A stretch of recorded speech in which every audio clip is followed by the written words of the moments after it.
성경 말씀 요엘 2장 13절입니다.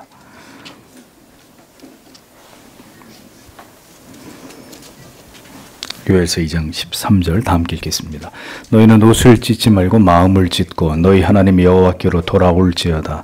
그는 은혜로우시며 자비로우시며 노하기를 더디하시며 이내가 크시사 뜻을 돌이켜 재앙을 내리지 아니하시나니. 아멘. 12장 교회의 권징, 징계와 출교로 나타남. 오늘은 금식의 본질, 지난주에 이어서 18항에서 21항까지를 해설하도록 하겠습니다. 금식의 본질, 금식의 본질.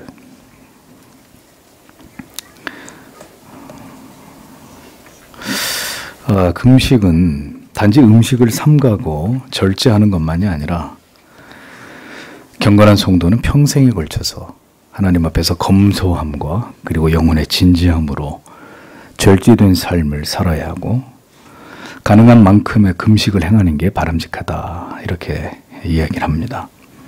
그러나 이와 달리 또 다른 형태의 금식은 일시적인 기간에만 이루어지는 이런 금식으로 하루나 그 이상 정한 기간 동안 정상적인 섭생, 하루 세 끼를 먹는 정상적인 섭생에서 벗어나서 평상시보다 음식 섭취를 줄이고 극심하게 절제하는 형태로 금식을 행할 수 있다는 것입니다.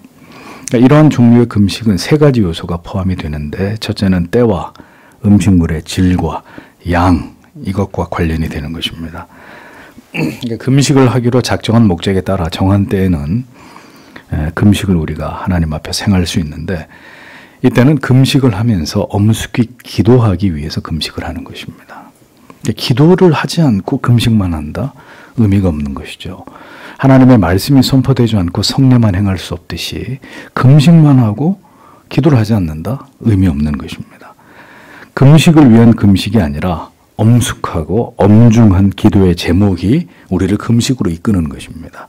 식음을 전폐하고 기도에 매달릴 수밖에 없게 만드는 성령께서 이끄시는 강력한 영적인 동기가 우리로 하여금 금식을 하면서까지 기도에 집중하게 만드는 것입니다. 성경에는 모두 이 같은 형태의 금식과 기도가 기록이 되어 있을 뿐입니다. 금식이 외식하는 이들의 자랑이 되고 간증이 되는 것은 하나님이 보실 때 가소로운 일이 아닐 수 없는 거죠. 그와 같은 행위를 자기의 공로로 여기고자 한다면 하나님을 모독하는 일인 거죠. 끼니의 수를 줄이고 이렇게 부분적으로 금식을 할 때에는 음식의 질을 고량진미의 진수성찬으로 하는 것이 아니라 평범하고 단촐한 음식으로 만족하는 것이 옳다, 이렇게 칼빈이 우리에게 가르칩니다. 음식의 양 역시 예를 들면 하루 세 끼인데 한 끼만 먹기로 두 끼를 금식하고 한 끼만을 먹고 하나님 앞에 기도하려고 마음을 먹었다면 그 한 끼마저도 음식의 양을 대폭 줄여서 소량을 섭취하는 것입니다. 배부르게 음식을 먹는 것이 아니라 최소한의 정도로 단지 필요를 채우기 위한 정도로 음식을 극도로 절제하는 거죠. 맛있는 음식을 한 끼를 그렇게 먹는 게 아니라 그것도 아주 단촐하게 아주 기본적인 그런 한 끼로 그것을 음식을 대신하는 거죠. 완전한 금식도 있겠지만 하루에 한 끼 정도로 식사를 제한하고 그 양도 최소화해서 간절히 기도하는 것에 집중하는 이런 형태의 금식을 말하는 것입니다. 이제 장난삼아 말이죠. 다이어트도 할 겸 금식을 하고자 하는 생각, 행여라도 그런 생각을, 그런 장난스러운 생각을 한다면 버리십시오. 그거는 단식이지 금식이 아니에요. 하나님을 모독하는 일입니다. 다이어트 겸 금식하지 말이라도 그런 얘기는 하는 게 아니죠. 다시 말씀드리지만 곡기를 끊거나 줄여야 할 만큼 하나님 앞에 그 육신을 낮추어서 하나님께 간절히 기도하지 않으면 안 되는 문제를 놓고 금식을 할 때 모든 유혹을 물리치고 깊은 기도로 하나님께 나아갈 수 있는 것입니다. 그러니까 동기가 충분하지 않다면 금식 같은 거 할 생각하지 마라 이거죠. 장난처럼 그렇게 하려면 그런 금식 하나님이 기뻐하지도 않고 그런 금식은 의미도 없는 것이라는 거죠. 한 끼를 금식했으니까 다음 끼니에 내가 밥을 2그릇을 먹어야 되겠다. 내가 아침을 금식했기 때문에 점심 때 내가 2그릇을 먹어야지. 아니면 금식을 했다는 이유로 더 칼로리가 높은 음식을 혹은 자기가 좋아하는 요리를 금식을 했으니까 다음 끼니는 내가 좋아하는 거를 해달라 그래가지고 내가 배불리 이걸 먹어야 되겠다. 금식할 이유가 없다는 말입니다. 그런 생각에서 금식을 한다면. 그러니까 금식에 대해서 한없이 무지할 때 일어날 수 있는 일들입니다. 그러니까 금식을 할 수밖에 없는 가난한 영혼과 마음의 상태가 중요한 것이고 그것이 선행되어야 우리의 육신이 극도의 금식과 절제를 감당할 수 있는 것입니다. 동기가 없다면 육체를 식욕을 제어하는 일이 절대로 쉬운 일이 될 수 없는 거죠. 그리고 그러한 금식을 하나님께서 결코 기뻐하실 까닭도 없음은 너무나도 마땅한 것입니다. 금식에 대한 그릇된 사고들이 있습니다. 금식을 부지런히 행하면서 그릇되고 사악한 생각으로 내 영혼을 부패시키는 것보다는 차라리 금식을 하지 않는 것이 더 나을 수 있다. 칼빈이 이렇게 충고를 합니다. 금식을 하고 있다는 이유만으로 오히려 다른 부분에 있어서 방종하거나 혹은 다른 죄를 금식으로 상쇄하려고 하는 이런 시도들, 올바른 금식의 동기가 될 수도 없고 그 이유도 될 수 없습니다. 오히려 자기 자신의 영혼을 더 부패시키는 행위이다. 이렇게 얘기를 합니다. 그래서 목사는 이런 부분들을 성도 여러분들께서 올바로 이해하고 분별하실 수 있도록 가르쳐야 될 의무가 있다라는 거죠. 참된 금식은 요엘 선지자의 가르침대로 옷을 찢는 게 아니고 마음을 찢는 것입니다. 그러니까 예수님이 금식하실 때 머리에 기름을 바르라고 얘기하는 거예요. 나 금식하네 하고 꾀재재한 얼굴로 말이죠. 수염도 안 깎고 이렇게 하는 금식이 아니라 전혀 마음을 하나님 앞에 낮추고 마음을 찢음으로 하나님 앞에 기도하는 자리로 나아가는 이게 참된 금식의 정신인 거죠. 마음이 담기지 않으며 자기의 죄에 대한 진정한 후회와 진지한 혐오와 진실한 굴복과 하나님을 두려워함으로 인한 마음에서 비롯된 자기 자신의 영혼에 대한 안타까움이 담겨있지 않다면 그런 금식의 행위는 하나님께서 보실 때 무가치한 것일 뿐임을 목회자는 성도들에게 분명히 가르쳐야 된다라고 칼빈이 강조를 합니다.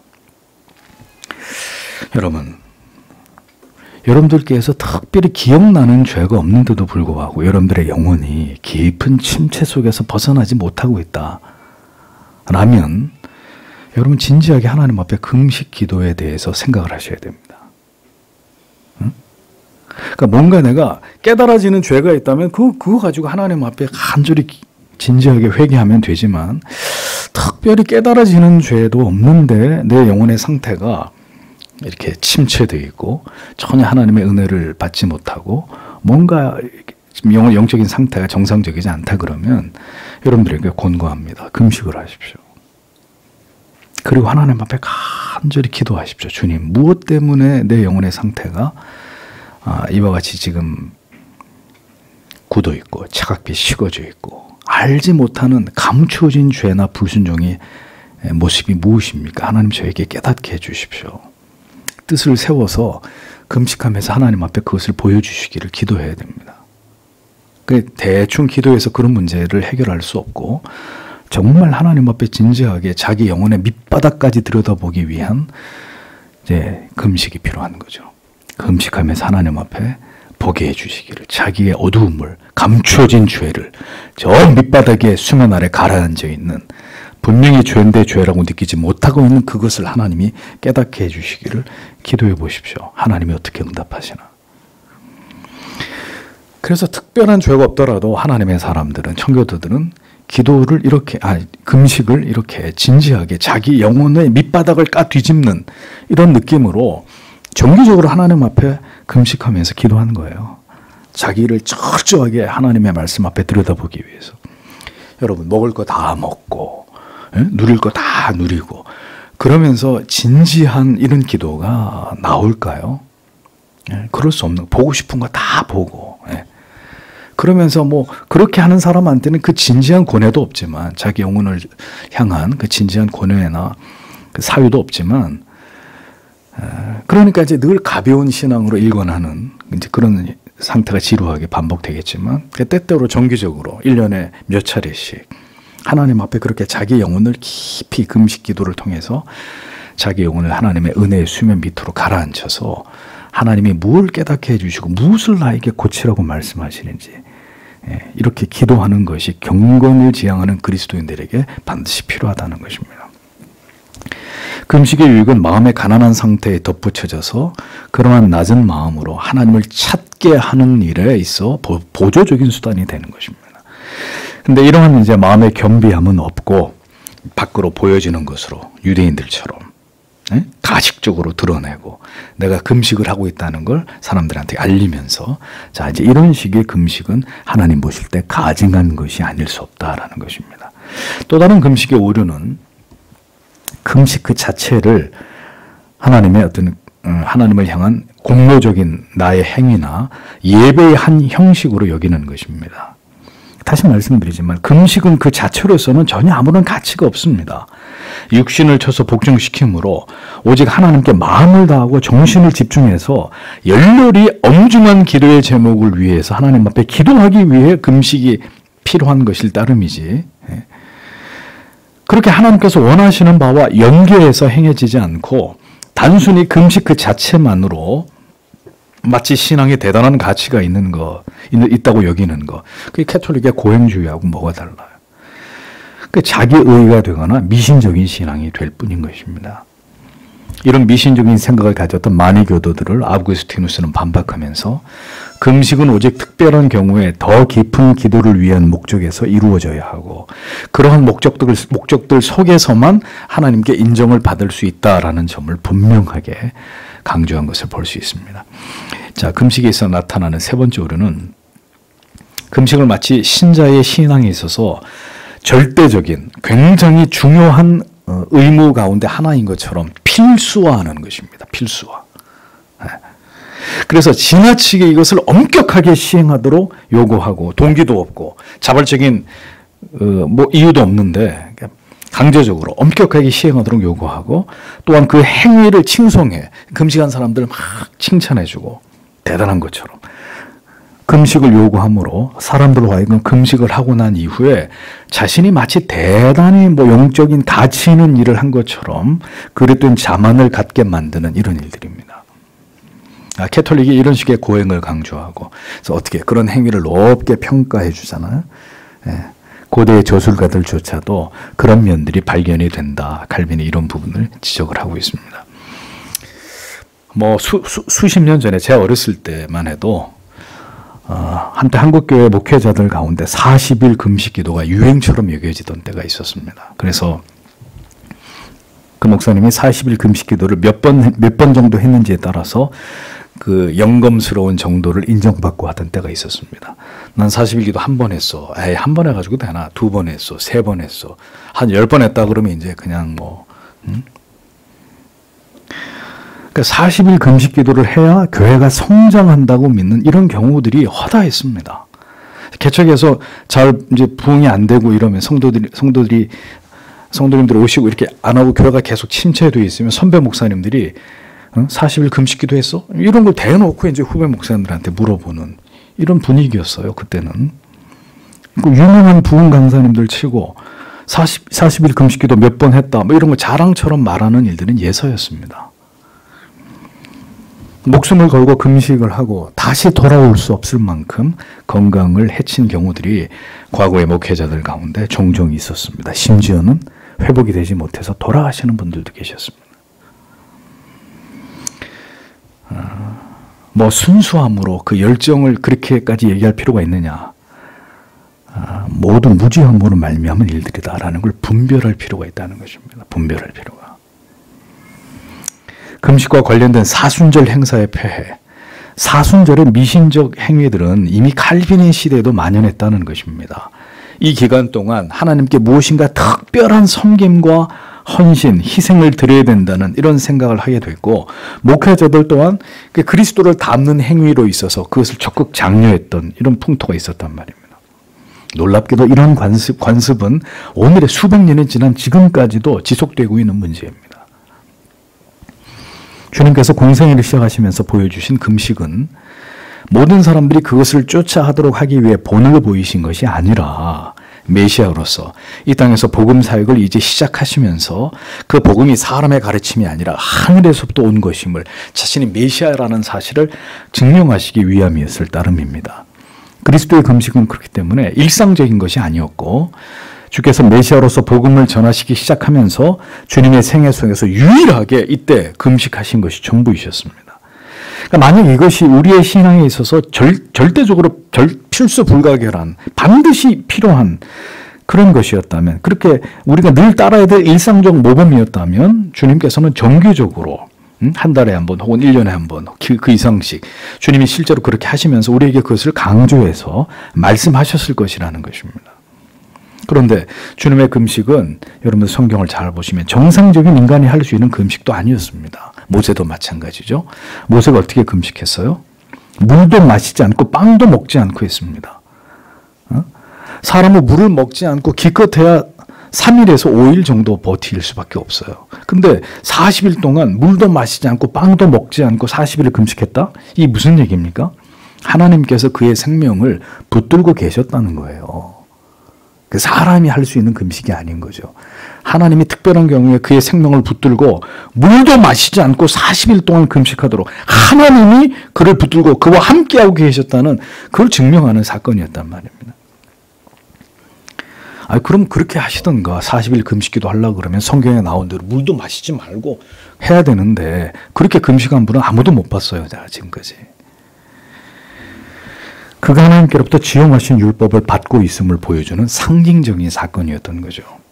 그러니까 주님의 금식도 모세의 금식도 이와 같은 성격을 가지고 있었던 것입니다. 성경을 보면 모세 이후에 어떤 족장도 어떤 선지자도 엘리야를 제외하면 그같이 금식한 예가 없고 예수님 이후에도 마찬가지입니다. 정상적인 사람의 몸으로 감당할 수 없는 금식이었단 말이죠. 그런데도 앞에서 밝힌 바대로 대범하게도 물만 먹고 40일을 금식하는 기도, 대단한 용기를 가지신 분들이 종종 있어 왔습니다. 지금도 없지 않아 있겠죠. 그리고 그렇게 기도하는 목적은 종종 능력을 받기 위함이었으니 얼마나 위험천만하고 무모한 일이 아닐 수 없겠냐 하는 겁니다. 하나님이 원하는 금식은 그와 같은 것이 아니다라는 것을 분명히 기억하셔야 됩니다. 그러므로 금식을 마치 그리스도를 따르는 행위로 정당화하고 그렇게 사람들에게 가르치는 것은 미신으로 가득 찬 그릇된 열심에 불과하는 것이다 라고 칼빈은 말합니다. 그러니까 칼빈은 분명히 어떤 경우에 금식이 필요하다고 얘기하지만 어떤 경우에 금식은 미신적인 것이고 극단적인 것이고 잘못된 것이다. 이게 분명히 칼빈의 견해를 밝히고 있습니다. 또 금식은 비단 기독교에만 존재했다는 게 아니었다는 거죠. 그래서 칼빈은 당시 로마인들도 일리리아인들도 그리스인들도 금식을 했다는 겁니다. 그들이 믿는 종교 때문에 혹은 그들의 필요에 의해서.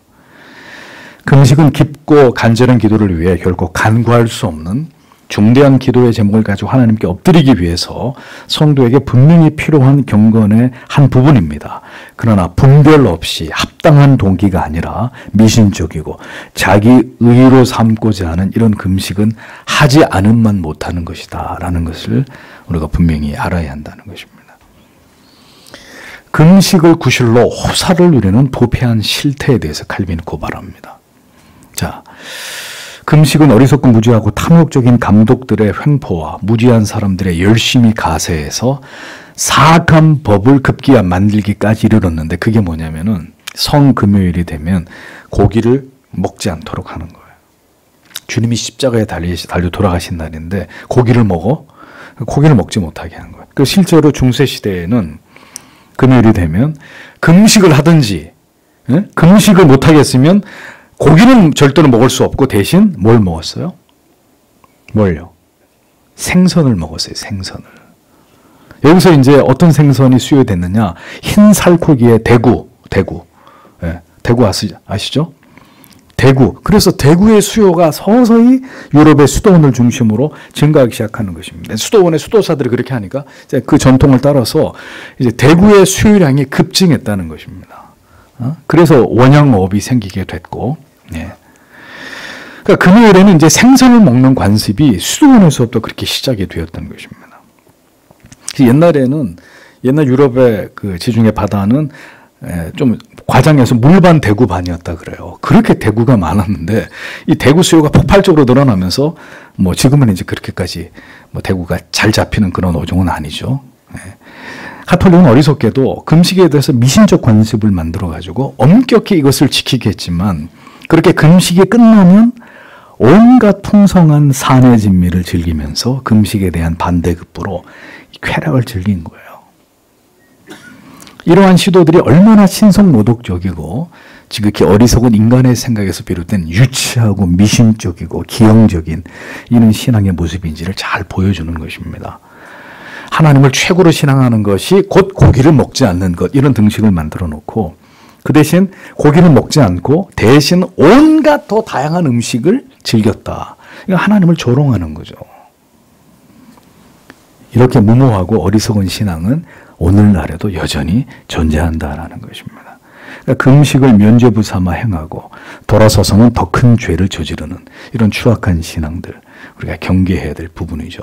사순절 기간 동안 철저하게 금욕을 합니다. 근데 그 기간 딱 끝나면 뭘 시작하죠? 사육제를 시작하는 거예요. 광란의 파티를 즐기는 거죠. 도대체 뭘 하자는 얘기인지. 이런 미신적이고 신성모독적인 이런 신앙에서 비롯된 사악한 문화들이죠. 그러니까 은혜가 없이 인간의 의지로 무엇인가를 극도로 제한하고 억제하면 말입니다. 용수철을 손으로 이렇게 눌렀다가 손을 떼면 어떻게 되죠? 더 강력하게 용수철이 위로 튀어오르면서 반발하듯이 인간의 어리석은 이 같은 인위적인 고행은 언제나 그와 같은 어처구니 없는 그 반대에 더 사악하고 탐욕적인 것으로 치닫는 결과를 낳았을 뿐이라는 것입니다. 그런데도 이와 같은 공로와 노력을 가상히 여기는 지극히 무모하고 어리석은 신앙의 모습들은 좀처럼 사라지지 않습니다. 그래서 요즘에도 하는지 모르겠는데 간절히 1000번째의 기도를 드리는 1000번, 3년이 넘게 가는 거예요. 1000번째 기도를 드리고 특별 새벽 기도에 성도님들 동원해서 마치 이러한 노력을 하나님께서 가상히 여겨가지고 이런 기획된 이벤트에 참여한 사람들에게 모두 하나님의 복을 주실 것처럼 이렇게 믿게 만드는 이런 어리석은 신앙들, 우리는 경계해야 합니다. 자, 이렇게 한쪽만 얘기하면 그럼 기도를 전혀 하지 않고 살아가는 성도님들에게 면죄부를 주는 거죠. 그러나 그렇게 미신적인 신앙의 행위를 경계하는 것까지는 좋은데 진정으로 우리의 마음속에서 하나님께 기도해야 될 긴급하고 간절한 문제를 두고도 마음과 영혼이 싸늘히 식어가지고 말이죠. 특별히 금식을 한다든지 간절히 기도해야 될 상황에도 불구하고 그런 경비하고 애통한 마음조차 갖지 않는다면 이것 역시 우리의 믿음이 지금 피상적이고 관념적인 그릇된 자리에 머물러 있는 것이 아닌지를 점검할 필요가 있다는 것입니다. 문제를 가지고 간절히 기도하면서 금식하면서 기도하면 영혼의 도끼를 하나님이 제거하세요. 여러분 그런 경험을 하셔야 됩니다. 내가 막 예민하고 민감하고 요즘에 막 신경질적이고 모든 일에 있어서 굉장히 지금 은혜가 없는 상태다. 그러면 우리가 할 수 있는 게 뭐겠어요? 하나님의 은혜를 구하는 것밖에 없는데 그냥 그 은혜를 평범하게 하나님 내가 지금 이렇게 참 이런 상태에 있습니다. 하나님 나를 도와주세요. 이렇게 기도해가지고는 답이 나오지 않는 것이고 뜻을 세워서 하나님 앞에 금식하면서 하나님 이 내 안에 이 부유하고 있는 온갖 사악하고 더러운 것들 하나님 다 태워주시고 제거해 주십시오. 하나님 내 영혼을 다시 정결케 해 주십시오. 육신을 쳐서 하나님 앞에 간절히 기도하는 거예요. 그럼 하나님의 은혜가 그것을 위해 기도하는 자에게 부어지지 않을 리가 없죠. 하나님의 은혜가 부어져요. 그럼 그 영혼의 도끼들이 그 죄성들이 다 깎여 나가면서 다시 하나님의 은혜 가운데 온유한 마음을 하나님이 성도에게 하나님의 백성들에게 부어주시는 것입니다.